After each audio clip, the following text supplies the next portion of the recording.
سامعین السلام علیکم ورحمۃ اللہ وبرکاتہ۔ ریڈیو قطر آپ سے مخاطب ہے۔ سیف الرحمان سے آج کا پہلا نشریہ سماعت فرمائیے۔ ابتدا میں پیش خدمت ہے اہم خبروں کا خلاصہ۔ صاحب سمو امیر نے ان کی تلوار کے لیے کرائے گئے گھڑ سواری کے فائنل مقابلے دیکھے اور چینی صدر کی جانب سے ایک زبانی پیغام وصول کیا۔ وزارت صحت نے اینٹی کورونا ویکسین کے قواعد و ضوابط کا اعلان کیا ہے تاکہ سب کی سلامتی کی ضمانت مل سکے اور ویکسینیشن کا عمل بھی فعال طریقے سے جاری رہے۔ قطر نے صومالی فریقوں سے اپیل کی ہے کہ وہ فوجی شدت سے بچتے ہوئے حالات میں ٹھہراؤ لائیں اور ضبط و تحمل کی پالیسی اختیار کریں۔ سوڈان اور ایتھیوپیا کے درمیان سرحدی اختلافات کی وجہ سے سخت الزامات کا تبادلہ ہوا ہے، اور ایران نے اس توقع کا اظہار کیا ہے کہ اس پر سے امریکی پابندیاں عنقریب اٹھا لی جائیں گی۔ سمجھ یہ تھا اہم خبروں کا خلاصہ، اور اب پیش خدمت ہے ریڈیو قطر سے آج کا پہلا مفصل نشریہ۔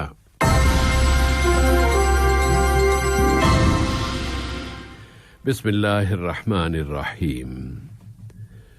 صاحب سمو امیر شیخ تمیم بن حمد آل ثانی نے کل ریان میں واقع گھڑ دوڑ کے کلب میں ان کی تلوار کے لیے کرائے جانے والے گھڑ دوڑ کے مقابلوں کے فائنل دیکھے۔ شیخ عبداللہ بن خلیفہ آل ثانی اور شیخ جاسم بن خلیفہ آل ثانی بھی یہ فائنل دیکھنے کے لیے وہاں موجود تھے۔ صاحب سمو امیر نے کامیاب افراد میں تلوار اور اس مقابلے کے دوسرے انعامات تقسیم کیے۔ انہوں نے سونے کی تلوار، چاندی کی تلوار اور اشلفا نامی اعزازات تقسیم فرمائے۔ اسی طرح ہرڈل ریس میں پہلی پوزیشنیں حاصل کرنے والوں اور موروثی دوڑ میں پہلی 4 پوزیشنوں پر آنے والوں میں انعامات تقسیم کیے گئے، اور اس ریس کی سرپرستی کرنے والی کمپنیوں کو بھی انہوں نے انعامات سے نوازا ہے۔ صاحب سمو امیر شیخ تمیم بن حمد آل ثانی نے دوست ملک عوامی جمہوریہ چین کے صدر شی جن پنگ کی جانب سے ایک زبانی پیغام وصول کیا۔ یہ پیغام دونوں ملکوں کے اسٹریٹجک تعلقات، انہیں فروغ دینے کے وسائل اور مشترکہ دلچسپی کے متعدد علاقائی اور بین الاقوامی مسائل سے متعلق ہے۔ سیاسی دفتر کے رکن اور چین کی کمیونسٹ پارٹی کے سینٹرل کمیٹی میں خارجہ امور کی کمیٹی کے دفتر کے ڈائریکٹر جناب ینگ جے شی نے صاحب سمو امیر کو یہ پیغام پہنچایا۔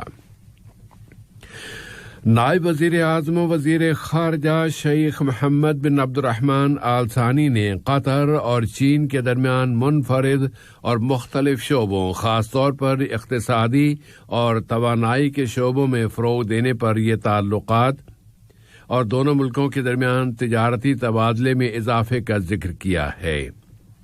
نائب وزیر اعظم و وزیر خارجہ کی چینی سیاسی دفتر کے رکن جناب ینگ جے شی کے ساتھ ملاقات میں دو طرفہ تعلقات و تعاون اور مشترکہ دلچسپی کے موضوعات پر بات چیت کی گئی ہے۔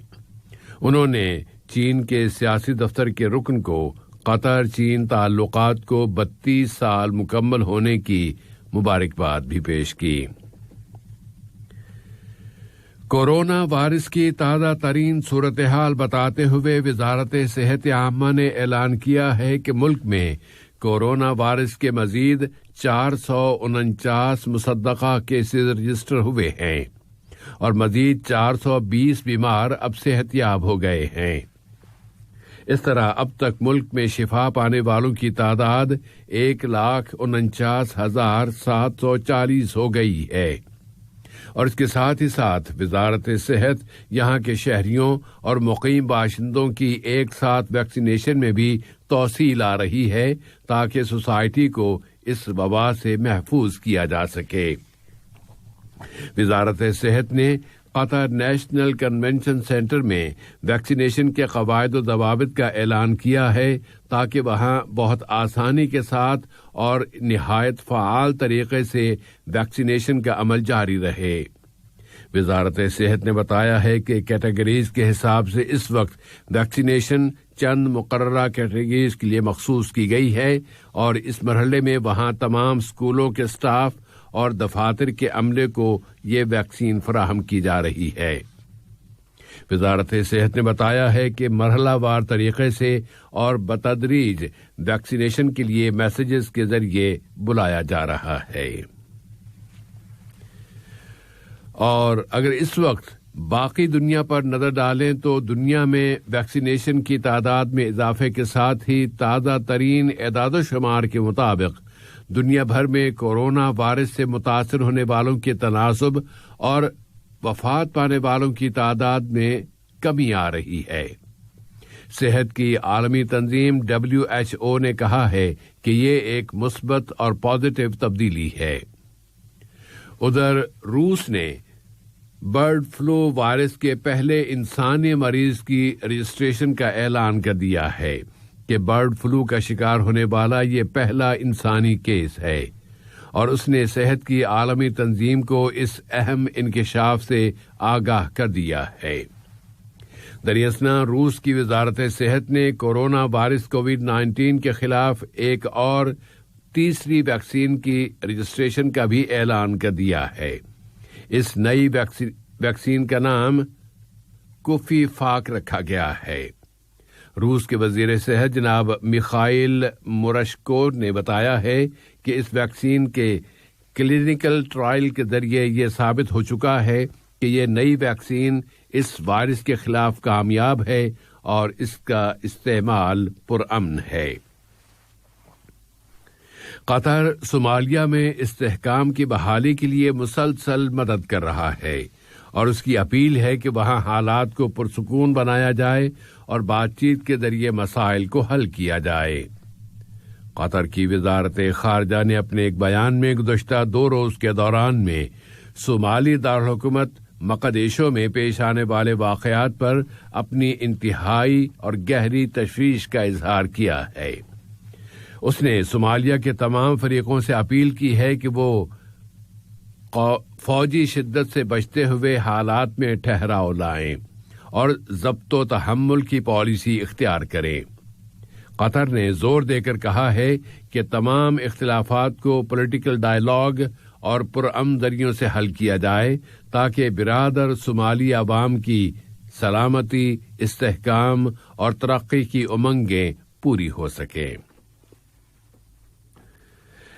قطر کے انسانی موقفوں کے تسلسل میں یہاں کی ریڈ کریسنٹ سوسائٹی نے اعلان کیا ہے کہ اس نے بنگلہ دیش میں وارم ونٹر نامی منصوبے کے پہلے مرحلے میں میانمار سے آنے والے پناہ گزینوں کے کیمپوں میں مربوط غذائی اشیاء کی ٹوکریاں تقسیم کی ہیں، اور بنگلہ دیش کی ریڈ کریسنٹ کے تعاون سے تقسیم کی گئی اس غذا سے وہاں 42,500 سے زیادہ پناہ گزینوں کو فائدہ ہوا ہے۔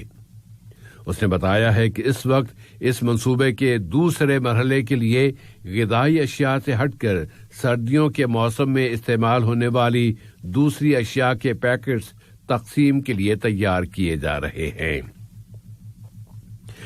لیبیا سے متعلق پولیٹیکل ڈائیلاگ کے نتائج کو نافذ کرنے کی کوششوں میں، جبکہ نتائج کی وجہ سے وہاں ایک عبوری انتظامیہ کی تشکیل عمل میں آ سکی ہے، ملک کے تمام اداروں کو اکٹھا کرنے کے لیے کام کیا جا رہا ہے اور کوشش ہے کہ اس سال کے اختتام تک ملک میں صدارتی اور پارلیمانی انتخابات کرا دیے جائیں۔ لیبیا کی متحدہ قومی حکومت کے وزیر اعظم عبدالحمید دبیبہ نے تہران میں طبرق میں مذاکرات کیے ہیں، جن میں نئی کابینہ کی تشکیل کے اقدامات زیر بحث آئے ہیں۔ سوڈان اور ایتھیوپیا کے درمیان نئی سرحدی کشیدگی کی فضا میں الخرطوم نے دونوں ملکوں کے درمیان تنازع کی ابتدا سے لے کر اب تک کے سب سے سخت لہجے والے بیان میں ادیس ابابا پر الزام لگایا ہے کہ اس نے اس کی ایسی توہین کی ہے جسے کبھی بھی معاف نہیں کیا جا سکتا۔ ایتھیوپیا نے سوڈان پر ایجنٹ ہونے کا الزام لگایا تھا اور کہا تھا کہ سوڈانی حکومت کا ملٹری ونگ جس محاذ آرائی کو بڑھا رہا ہے اس سے کسی تیسرے فریق کے مفادات تو پورے ہوں گے لیکن سوڈانی عوام کو کوئی فائدہ نہیں پہنچے گا۔ ایران کے ایٹمی مسئلے کے حوالے سے حالات و واقعات میں بہت تیزی سے تبدیلی رونما ہو رہی ہے۔ ایران نے اپنے نئے میزائلوں کے ایک سسٹم کا انکشاف کر دیا ہے اور کہا ہے کہ یہ ایک جدید ترین اور منفرد نوعیت کا میزائل سسٹم ہے۔ ادھر جوہری توانائی کی بین الاقوامی ایجنسی کے ڈائریکٹر جنرل رافیل گروسی ایرانی اہلکاروں کے ساتھ بات چیت کر رہے ہیں کہ کوئی ایسا حل تلاش کر لیا جائے جس کے ذریعے یہ ایجنسی ایران میں بنیادی تحقیقات کی اپنی سرگرمیاں جاری رکھ سکے۔ دراصل امریکہ کی نئی انتظامیہ کے اس بیان کے بعد کہ وہ ایٹمی سمجھوتے کے احیاء کے لیے یورپ کی سرپرستی میں مذاکرات میں شریک ہونے کو تیار ہے، ایرانی حکومت یہ توقع لگا رہی ہے کہ امریکہ عنقریب اپنی پابندیاں اٹھا لے گا۔ اور آج کے اس نشریے کی آخری خبر یہ ہے کہ میانمار سے آمدہ اطلاعات کے مطابق وہاں کی سیکیورٹی فورسز نے ملک کے دوسرے بڑے شہر میں فوج کے خلاف کیے جانے والے ایک مظاہرے پر فائرنگ کر دی ہے، جس میں 2 مظاہرین ہلاک اور تقریباً 30 دوسرے زخمی ہو گئے ہیں۔ بتایا جاتا ہے کہ میانمار میں رواں مہینے کی ابتدا میں آنے والے فوجی انقلاب کے بعد سے یہ اب تک کا سب سے خون ریز واقعہ ہے۔ ادھر اقوام متحدہ کے سیکرٹری جنرل انتونیو گٹریش نے مار دینے والی طاقت کے استعمال کی مذمت کی ہے، اور گٹریش کی ایک ٹویٹ کے الفاظ یہ ہیں کہ میں برما میں مار دینے والے تشدد کے استعمال کی مذمت کرتا ہوں۔ انہوں نے مزید کہا ہے کہ پرامن مظاہرین کو ڈرانا، دھمکانا اور تنگ کرنا ناقابل قبول امر ہے۔ آج کا یہ نشریہ ختم ہونے سے قبل اہم خبروں کا خلاصہ ایک مرتبہ پھر سماعت فرما لیجیے۔ صاحب سمو امیر نے ان کی تلوار کے لیے کرائے گئے گھڑ سواری کے فائنل مقابلے دیکھے اور چینی صدر کی جانب سے ایک زبانی پیغام وصول کیا۔ وزارت صحت نے اینٹی کورونا ویکسین کے قواعد و ضوابط کا اعلان کیا ہے تاکہ سب کی سلامتی کی ضمانت مل سکے اور ویکسینیشن کا عمل بھی فعال طریقے سے جاری رہے۔ قطر نے صومالی فریقوں سے اپیل کی ہے کہ وہ فوجی شدت سے بچتے ہوئے حالات میں ٹھہراؤ لائیں اور ضبط و تحمل کی پالیسی اختیار کریں۔ سوڈان اور ایتھیوپیا کے درمیان سرحدی اختلافات کی وجہ سے الزامات کا تبادلہ ہوا ہے، اور ایران نے اس توقع کا اظہار کیا ہے کہ اس پر سے امریکی پابندیاں عنقریب اٹھا لی جائیں گی۔ ریڈیو قطر سے آج کا پہلا نشریہ اپنے اختتام کو پہنچا۔ اگلا نشریہ رات 7:30 بجے پیش کیا جائے گا۔